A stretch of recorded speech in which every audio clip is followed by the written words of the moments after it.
So the work I'm presenting today is part of a chapter in my current book project, which I've tentatively titled A World of Friends, the Transnational Story of Modern Japanese Children's Literature, 1870 to 1930. So I'm a comparative literature and translation studies scholar, and that means that I approach my topic from a particular interdisciplinary perspective that considers the role of cross-cultural exchange in the historical and cultural development of a particular national literary genre that explicitly targets young readers. I think most of you know this, but I've got a little bit of historical background here. So um, I'm just going to mention that the extended turn of the last century in Japan, during which the emerging nation was undertaking a massive modernization project, saw a great number of political and cultural transformations, including the development of a modern literature, in quotes, which, in tandem with a new consciousness of children's role as future national citizens, included the cultivation of a modern children's literature. So this development was fueled in large part by a boom in translation, an expanded definition of which lies at the heart of my own book project. So all the chapters of my book deal with different aspects of how translation as cultural transfer informed the evolution of a children's literature for the modern Japanese child. Chapter one offers a diachronic analysis of an Italian children's classic and its century-long translation history in Japan. So a part of that has just appeared in JJS, in the Journal of Japanese Studies. Um, Chapter three delves into how European and American pedagogies were employed to shape the new and growing role of literature in the modern school curriculum. And chapter four offers insight into how changing and transnationally informed conceptions of children's growth and development were reflected in memoirs recording childhood memories of reading from this period. The subject of my paper today, which, as I said, will be part of chapter two, highlights the crucial role of the Japanese translators who acted as the first agents of literary innovation and linguistic change, in the process opening up a new discursive space for the genre of children's literature to emerge and occupy its own niche in the modern literary and publishing landscape. So in other words, this chapter, quote, takes these people as the primary and explicit focus, the starting point, the central concept of the research question, as this conference does, end quote. So as translation studies scholar Andrew Chesterman has pointed out, the field tends to focus on the production and reception of texts, but rarely on translators themselves. So this neglect has largely to do with a modern, primarily Euro-American bias against translation as an imitative practice, lacking in artistry and creativity. In this context, translated works are considered second tier in comparison to originals, and ironically, worth more the less their translated nature is apparent to the reader. So this view is, of course, a summary of the well-known translator's invisibility that Lawrence Venuti explores in his 1995 book of the same name. But my work in this chapter participates in the more recent trend to highlight the translator's visibility in the Anglophone scholarship, therefore contributing to efforts to, quote, humanize translation studies by putting the focus more squarely on the point of contact between source and target text, the translator, end quote. So by focusing on the unique literary and cultural contributions of a particular translator in Japan's late Meiji period, so for those of you who aren't Japanologists, 1868 to 1912, this paper seeks to acknowledge how his individual efforts left distinct and distinctive imprints on modern Japanese children's literature as a whole. So critics of Venuti's limited historical approach have pointed out translators are not universally invisible.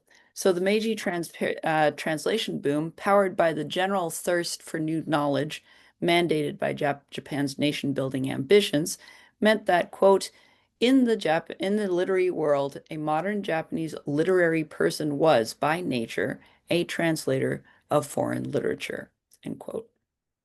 Indeed, the most recognized authors of modern Japanese belles lettres, such as Moriogai and Natsume Soseki, and many besides, were also respected translators and scholars of foreign language literatures. Given this close linkage between translated and original literature in Meiji and beyond, as some other speakers have already discussed, translation was valued for its creative potential and not, like Venuri has argued, a resistant or conflictual space. As a result, there has long been what could even be called a culture of celebrity among Japanese translators, to the point where, as our lovely host Motoko Akashi has already pointed out, translators and their works were publicized, and the print media carried not only their works, but also narrative and gossip surrounding these famous translators' private lives. And those are her words. The translator I'll be discussing today was one such figure. I obviously don't have time to talk about all three of them, who each sort of had a different impact on the field of children's literature in Japan. But they are all acknowledged and influential in a period of, quote, cultural and industrial development in Japan, where translation was valued for its role in importing ideas from the West. And I'm quoting Motoko again. Within this larger historical moment in which translation was an esteemed and admired skill and practice, our protagonist today devoted his particular and considerable talents and interests to deploy translation in the service of expanding, elevating, and refining Japanese literature for children in a period where the genre was yet to be defined as such.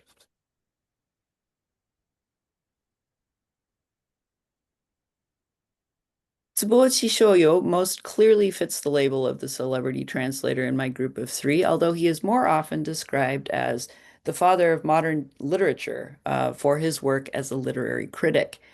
Born as Tsubouchi Yuzo in what is now called Nagoya, as the tenth and youngest son of a samurai family, he grew up, like many of his peers, engrossed in kabuki theater and reading kusazoshi, the popular woodblock printed and illustrated popular literature of the Edo period. As a youth, his literary dreams constituted apprenticing himself to journalist and author Kanagaki Robun, 1829 to 1894, and following in the master's footsteps to write in the popular and comical gesaku, or light literature tradition. His exposure to English, however, began when he was 14, when he was sent to an English tutoring school for the first time. A voracious reader of anything he encountered during his childhood and youth, this tendency continued when he arrived in Tokyo in 1876 to enter university and began to read the authors most popular in Japanese, or the Anglophone authors most popular in Japanese literary circles at the time: Walter Scott, Edward Bulwer Lytton, Charles Dickens, and so on. As an aspiring literatus and scholar in Meiji Japan studying English literature, it was natural that this literary youth, or bungaku seinen, would try his hand at translation. An early example of his work as a translator are his adaptive Honan versions of two works by Scott, The Bride of Lammermoor and The Lady of the Lake, published when he was in his early 20s. However, his fame as a translator was confirmed with his translation of the collected works, yes, the collected works of Shakespeare, into Japanese, an undertaking that began in his mid-20s and took several decades. So there's no AI translation here. The 40-volume set was finally published in 1933 to 1935. The process was so extended that Tsubouchi himself, in an essay published in 1928, noted that during the project, his own translation approach and style had evolved so much that it could be divided into 5 different stages. You know how literary critics love dividing the different stages of an author's or translator's career. Here's Tsubouchi doing it to himself, but I think it's legitimate if you compare his translations over his career. These changes are in part a reflection of how Japanese literary style transformed rapidly over his own lifetime. Um, a subject I'm planning to discuss in a bit more detail in the section on Wakamatsu Shizuko, one of my other translators, who contributed probably more to developing modern style for translations of children's literature than most of her male peers in her single um, magnum opus translation of Little Lord Fauntleroy. But I'm off on a tangent. So, in terms of translating specifically for children, Tsubouchi's contributions are not negligible, however. Most notable is his work to popularize children's theater late in his career, which involved his engagement with work by American predecessors in the field, such as that of Alice Minnie Hertz, founder of the Children's Educational Theater in New York. Alongside a number of lectures, articles, and books that translated US scholars and practitioners in the field to the Japanese context, he also produced several volumes of children's plays. Um, in this body of work, Tsubouchi advocated the idea of child-centered process drama that encouraged children to take the initiative and act in age-appropriate dramatic stories. They were to use their own creativity, supported by parents or elder siblings within a closed environment. Kateyo Jidogeki, or Children's Literature, Children's Theater at Home, Volume 1 of a three-volume set that was published by Waseda University in 1923, features simple scripts to be performed by children, many of them adapted and translated from uh, foreign folk and fairy tales, and you can see the example here on my slide. Tsubouchi's translation work in this area alone deserves recognition from the perspective of children's literature, even though it seems, on the surface anyway, unrelated to his career as a translator of serious literature and theater. From today's perspective, it also may appear incongruous that someone who was a respected and popular English professor at Waseda University would turn to translating children's theater in his 60s. This interest and the extent of his involvement in children's literature is much less baffling, however, um, when we know that the period's foremost literary critic was also engaged in children's education for most of his long career and became a mentor to many who did the same. So, mentorship as an interpersonal practice is, needless to say, difficult to trace, and it may be impossible to fully demonstrate the true extent of what any scholar of Meiji literature knows, that Tsubouchi Shôyô was probably one of the most well-connected and influential literati of his time.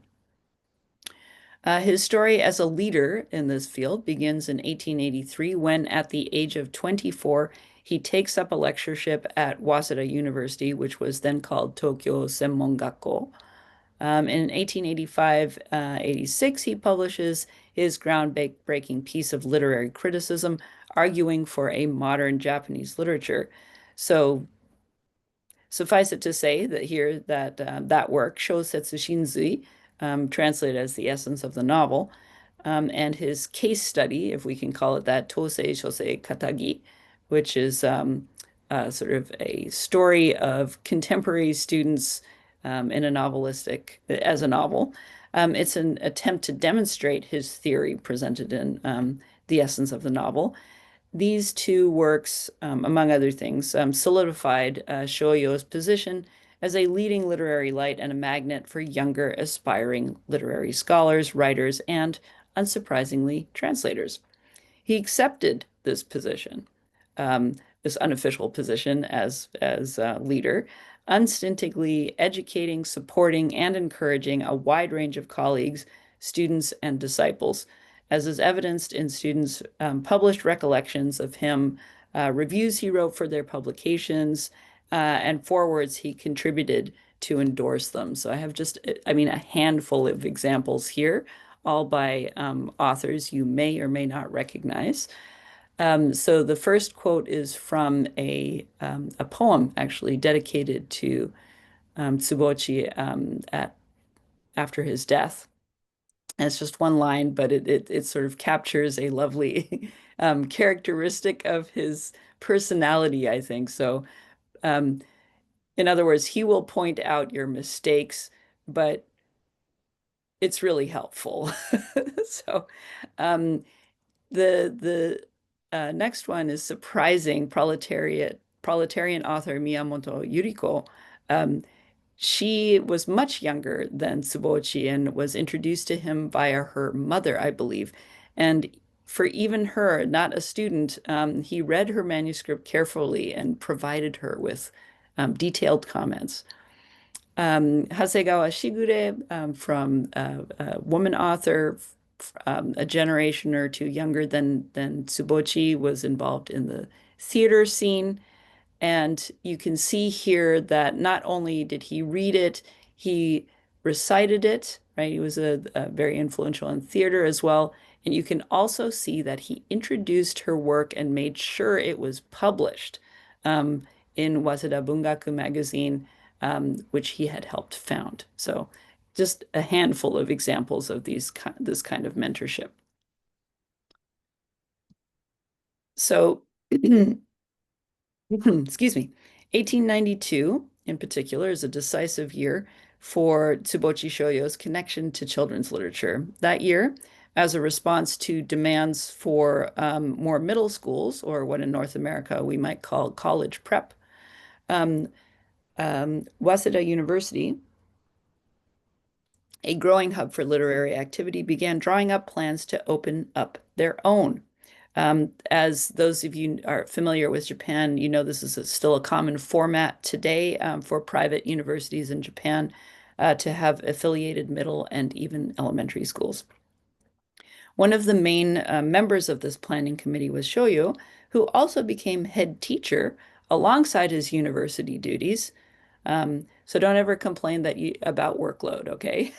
So he was teaching at the middle school alongside being a professor when the school opened in 1896, later serving as the second headmaster of the school for several years. His particular contributions to the curriculum were in moral education, shushin, and Japanese language arts. It is noted that during these years, Shôyô had few literary publications for reasons that any service-oriented academic would understand very well. However, during these same years, he published a great number of textbooks and literary works for children that heavily relied on translation, both by himself and with editorial teams of current and former students. What's interesting is that the only real reference to this network that I've seen in the scholarship on the subject is the following tantalizing statement from Ageishi's article, which I quoted earlier. So she says, it is remarkable that since 1897, many translators who graduated from Waseda have played an important role in introducing children's literature in foreign languages to the world of modern literature in Japan. So I hope to show how Tsubouchi Shôyô was a driving force in establishing this role for Waseda graduates, who collectively became a force in building world literature for children in Japan. Between 1902 and 1905, two pioneering collections of world literature for children were published by Fuzanbo, both of which, Fuzanbo Publishing House, both of which were spearheaded by Tsubouchi himself and as chief editor. Both of the projects were probably coordinated largely by Sugitani Daisui, whom we'll see again in a minute, for whom Tsubouchi has secured in yet another mentorship move position as editor at Fuzanbo Publishing House after Sugitani was unable to continue with his studies at Waseda due to illness. So this first project is for younger children. These two volumes are both translations of Rudyard Kipling. and quite contemporary when you think about it, since the Jungle Book had come out in 1894 and Just So Stories in 1902. Interestingly, when um, Wolf Boy is quite obviously a translation of the Jungle Book, but um, in the materials by Japanese scholars that I had looked at, no one could figure out where the butterfly story came from, but it did not take long to figure out. It's from Just So Stories. So there are, I believe, 16 volumes in this collection. And then this other set for clearly older youth were more serious in nature, either books for adults that were also read by youth, such as William Tell here. It's funny that this is called Shirureru Monogatari, so because William Tell is by Friedrich Schiller, and so the book stories in here are works by Schiller, and one of which is William Tell, as you can see from the cover page here. So either books adults that were also read by youth, such as William Tell, or adaptations of adult works such as Milton's Paradise Lost, although this was read by young people as well at the time. If we take a deeper dive on even a partial list of the translators engaged in these projects, so 16 and 12 volumes respectively, so not insignificant in terms of bulk, we'll see that every single one of them is a current or former student or mentee of the great Tsubouchi sensei. Furthermore, many of them went on to make more contributions to children's literature during their careers. The first four listed here in particular. Sugitani, for example, may have passed before his time, sadly, but managed to publish an impressive catalog of children's literature translations nevertheless, including the first fuller Honan of Italian children's classic Cuore by Edmondo de Amicis, which is the book that I take up as my main focus in chapter 1, which is also the partial version that's published in JJS this past summer.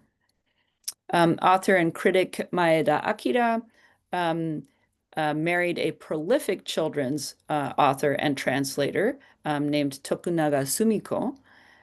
He also wrote a 6-volume children's history of Japan, Shonen Kokushi Monogatari, at his mentor's request. Imagine writing a 6-volume children's history at your mentor's request, which was published in 1937 by Waseda University's publishing arm, Masamune Hakucho and Shimamura Hogetsu, better known as authors of adult literature, also took their turn, like many other Bungaku seinen, under Tsubouchi's tutelage in providing translations of canonical Western works and popular publications for children.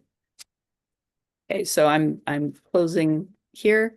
I just want to say that because of Tsubouchi's position in the Meiji literary landscape as a teacher, author, translator, editor, and scholar, and a key builder of an ever-expanding community of passionate, skilled, and literary devotees who worked in concert to provide the first modern generation of Japanese children with access to world literature.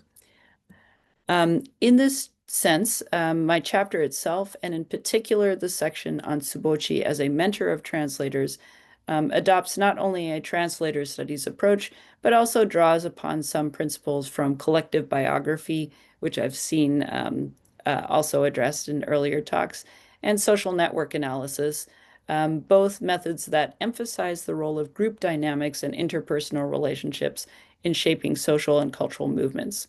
In doing so, I hope to provide more visibility to the interlinked community of Meiji translators. It was indeed a small group who quite literally wrote the first chapter of the transnational story of modern Japanese children's literature. Thank you for listening.